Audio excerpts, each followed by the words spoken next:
Hi, welcome back to my new vlog. Life unscripted. ಏನು life unscripted ಅಂದ್ರೆ ಅಂದ್ರೆ ನಮ್ ಲೈಫ್ ಅಲ್ಲಿ ಏನಾಗುತ್ತೆ ಅಂತ ನಾವು ಮುಂಚೆನೆ ಬರ್ದಿಟ್ಕೊಳಕ್ ಆಗಲ್ಲ ಅಲ್ವಾ. ಸೊ ಅದಕ್ಕಾಗಿ ನಾನು ನನ್ನ ಚಾನಲ್ ನೇಮ್ ನ ಲೈಫ್ ಅನ್ಸ್ಕ್ರಿಪ್ಟೆಡ್ ವಿತ್ ಡಾಕ್ಟರ್ ಪೂ ಅಂತ ಮಾಡಿದ್ದೀನಿ. ಸೊ ನನ್ನ ವಿಡಿಯೋಸ್ ಅಲ್ಲಿ ಕೆಲವೊಂದು ಹೆಲ್ತ್ ಇಶ್ಯೂಸ್ ವಿಡಿಯೋಸ್ ಕೂಡ ಬರುತ್ತೆ, ಟ್ರಾವೆಲ್ ಮಾಡಿದ ವಿಡಿಯೋ ಬರುತ್ತೆ, ತುಂಬಾ ಡಿಫ್ರೆಂಟ್ ಆಗಿ ವಿಡಿಯೋಸ್ ನಾನು ಅಪ್ಲೋಡ್ ಮಾಡ್ತಾ ಇರ್ತೀನಿ. ಸೊ ಆದಷ್ಟು ವಿಡಿಯೋಸ್ ನ ನೋಡ್ತಾ ಇರಿ, ಸಬ್ಸ್ಕ್ರೈಬ್ ಮಾಡಿ, ಸಪೋರ್ಟ್ ಮಾಡಿ. ಮತ್ತೇನು ಅಷ್ಟೇ, ಓಕೆನಾ. ಸೊ ನಾನಂದ್ರೆ ನಾರ್ಮಲ್ ಲ್ಯಾಂಗ್ವೇಜ್ ಅಲ್ಲಿ ಕನ್ವೆ ಮಾಡಕ್ ಟ್ರೈ ಮಾಡ್ತೀನಿ. ಅಂದ್ರೆ ತುಂಬಾ ಸೈಂಟಿಫಿಕ್ ಆಗಿ ಹೇಳಿದ್ರೆ ತುಂಬಾ ಜನಕ್ಕೆ ಅರ್ಥ ಆಗಲ್ಲ. ಸೊ ಅಷ್ಟು ಹೆಲ್ತ್ ವಿಡಿಯೋಸ್ ಮಾಡ್ತಾ ಇರ್ತೀನಿ. ಸೊ ನಿಮ್ಗೆ ಇನ್ಫಾರ್ಮೇಶನ್ ಬೇಕಿದ್ರೆ ಅಲ್ಲ, ನನ್ನ ಚಾನೆಲ್ ನ ಸಬ್ಸ್ಕ್ರೈಬ್ ಮಾಡಿ, ತುಂಬಾ ಇನ್ಫಾರ್ಮೇಶನ್ ಸಿಗುತ್ತೆ ಹೆಲ್ತ್ ಬಗ್ಗೆ. ಅಂಡ್ ಮೋರ್ ಓವರ್ ನಾನು ಈ ಮುಂಚೆ ಒಂದಷ್ಟು ವಿಡಿಯೋಸ್ ನ ಮಾಡಿ ಹಾಕಿದೀನಿ, ಶಾರ್ಟ್ ವಿಡಿಯೋಸ್ ಅಂದ್ರೆ ಲಾಂಗ್ ಫಾರ್ಮ್ಯಾಟ್ ಅಲ್ಲಿ ಇಲ್ಲ, 60 seconds ವಿಡಿಯೋಸ್ ಇದೆ, ಪಾರ್ಟ್ ಬೈ ಪಾರ್ಟ್ ಇದೆ. ಒಂದು BMR ಬಗ್ಗೆ, ಬಾಡಿ ಫ್ಯಾಟ್ ಬಗ್ಗೆ, ಮತ್ತೆ ವಿಸರಲ್ ಫ್ಯಾಟ್ ಬಗ್ಗೆ, ಸೊ ಏನೇನೆಲ್ಲ ಹೆಲ್ತ್ ಇಶ್ಯೂಸ್ ಬರುತ್ತೆ ಅದರಿಂದ ಅಂತ ನಾನು ಹಾಕಿದ್ದೀನಿ. ನಾನ್ ಇವತ್ತು ಹೇಳ್ಬೇಕು ಅನ್ಕೊಂಡಿರೋ ವಿಷಯ ಏನಂದ್ರೆ PCOD ಬಗ್ಗೆ. ತುಂಬಾ ಜನ PCOD ಇವಾಗಿನ ಜನರೇಷನ್ ನಲ್ಲಿ ಎಸ್ಪೆಷಲಿ ತುಂಬಾ ಹುಡುಗಿರು PCOS ಇಂದ ತುಂಬಾ ಸಫರ್ ಆಗ್ತಿದ್ದಾರೆ. ಸೊ ಅದ್ರ ಬಗ್ಗೆ ಇವತ್ತು ವಿಡಿಯೋ ಮಾಡೋಣ ಅನ್ಕೊಂಡಿದೀನಿ. ಸೊ ಈ ವಿಡಿಯೋ ಕಂಪ್ಲೀಟ್ ಆಗೋವರೆಗೂ ನೋಡಿ, ನಿಮ್ಗೆ ಇನ್ ಡೀಟೇಲ್ ಆಗೆಲ್ಲ ಇನ್ಫಾರ್ಮೇಶನ್ ಸಿಗುತ್ತೆ. ಆಕ್ಚುಲಿ ತುಂಬಾ ಜನಕ್ಕೆ PCOD ಮತ್ತೆ PCOS ಬಗ್ಗೆ ತುಂಬಾ ಕನ್ಫ್ಯೂಷನ್ ಇರುತ್ತೆ. ಎರಡು ಒಂದೇ ಅನ್ಕೋತಾರೆ. It's totally wrong. ಎರಡು ಒಂದೇ ಅಲ್ಲ. PCOD ಬೇರೆ, PCOS ಬೇರೆ.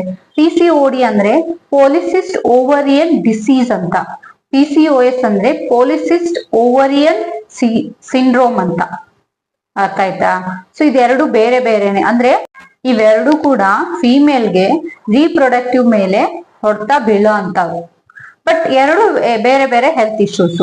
PCOD ಅಂದ್ರೆ ಮೆಚೂರೇ ಆಗ್ದಿರೋ ಅಂತ ಎಗ್ಗಳು ಸ್ಟೋರೇಜ್ ಆಗ್ತಾ ಹೋಗೋದು ಓವರಿಲಿ.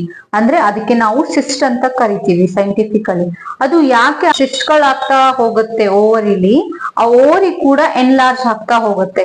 ಇದ್ರಿಂದ ಏನಾಗತ್ತೆ ಅಂದ್ರೆ ಆಂಡ್ರೋಜನ್ ಹಾರ್ಮೋನ್ ಕೂಡ ರಿಲೀಸ್ ಆಗ್ತಾ ಹೋಗುತ್ತೆ. ಆಂಡ್ರೋಜನ್ ಹಾರ್ಮೋನ್ ಅಂದ್ರೆ ಇಟ್ಸ್ ಅ ಮೇಲ್ ಹಾರ್ಮೋನ್, ಅದು ಕೂಡ ಜಾಸ್ತಿ ಆಗ್ತಾ ಹೋಗುತ್ತೆ. ಅದರಿಂದ ನಾನು ಹೇಳ್ದಂಗೆ ಸ್ಕಿನ್ ಆಕ್ನೆಸ್ ಎಲ್ಲ ಸ್ಟಾರ್ಟ್ ಆಗೋದು, ಫೇಶಿಯಲ್ ಹೇರ್ ಗ್ರೋತ್ ಎಲ್ಲ ಜಾಸ್ತಿ ಆಗೋದು, ಮತ್ತೆ ಬಾಡಿ ಕೂಡ ದಪ್ಪ ಆಗೋದು, ಇವೆಲ್ಲ ಕೆಲವೊಂದು ಸಿಂಪ್ಟಮ್ಸ್ ಬರುತ್ತೆ. ಇದು ಒಂದು ನಮ್ಮ ಲೈಫ್ ಸ್ಟೈಲ್ ಇಂದ, ಮತ್ತೆ ಅನ್ಹೆಲ್ದಿ ಫುಡ್ ಹ್ಯಾಬಿಟ್ ಇಂದ, ಅನ್ಹೆಲ್ದಿ ಡಯಟ್ ಇಂದ, ಮತ್ತೆ ಲೇಟ್ ನೈಟ್ ಮಲ್ಗೋದ್ರಿಂದ, ತುಂಬಾ ಲೇಟ್ ಆಗಿ ಮಲ್ಗೋದು, ಮತ್ತೆ ಸರಿಯಾಗಿ ನಿದ್ದೆ ಮಾಡದೇ ಇರೋದು, ರೆಗ್ಯುಲರ್ ಎಕ್ಸರ್ಸೈಸ್ ಮಾಡದೇ ಇರೋದು, ಮತ್ತೆ ನೇಚರ್ಗೆ ಎಕ್ಸ್ಪೋಸ್ ಆಗದೆ ಇರೋದು, ವೈಟಮಿನ್ D3 ಡೆಫಿಷಿಯನ್ಸಿ ಆಗತ್ತೆ, ಹಾರ್ಮೋನಲ್ ಇಂಬ್ಯಾಲೆನ್ಸ್ ಆಗತ್ತೆ. ಸೊ ಇದೆಲ್ಲ ನಮ್ಮ ಸ್ಟ್ರೆಸ್ಫುಲ್ ಲೈಫ್ ಇಂದ ಬರೋಂಥದ್ದು. ಸೊ ಅದಕ್ಕೆ ನಾವು ಆದಷ್ಟು ಯಾವಾಗ್ಲೂ ಆಕ್ಟಿವ್ ಆಗಿರಕ್ಕೆ 20% ಎಕ್ಸರ್ಸೈಸ್ ಮತ್ತೆ 80% ಆಫ್ ನ್ಯೂಟ್ರಿಷನಲ್ ಫುಡ್ ನ ಯೂಸ್ ಮಾಡ್ಲೇಬೇಕು. ಅದು ಮಸ್ಟ್ ಅಂಡ್ ಶುಡ್ ಆಗಿರ್ಬೇಕು ನಮ್ಮ ಫುಡ್ ಹ್ಯಾಬಿಟ್ ಅಲ್ಲಿ. ನನ್ಗೆ ಟೈಮ್ ಇಲ್ಲ, ನಾನ್ ಜಂಕ್ ಫುಡ್ ತಿಂದೆ, ನನ್ಗೆ ಅರ್ಜೆಂಟ್ ಅಲ್ಲಿ ನಾನು ಏನೇನೋ ಆತರ ಬಾಡಿ ಹಾಕ್ತಾ ಹೋದ್ರೆ ಬಾಡಿ ಹಾಳಾಗೋದು ನಮ್ದೇ ಅಲ್ವಾ. ಸೊ ಅದಕ್ಕೆ ನಮ್ಮ ಲೈಫ್ ಟೈಮಿಗೆ ನಮ್ ಪಾರ್ಟ್ನರ್ ಯಾರು ಅಂದ್ರೆ ನಮ್ ಬಾಡಿ ಒಂದೇ. ನಮ್ ಜೊತೆಗೆ ಎಲ್ಲಾ ಕಡೆ ಬಾ ಹೋಗೋಣ ಅಂದ ತಕ್ಷಣ ಯಾರು ಬರ್ತಾರಪ್ಪ?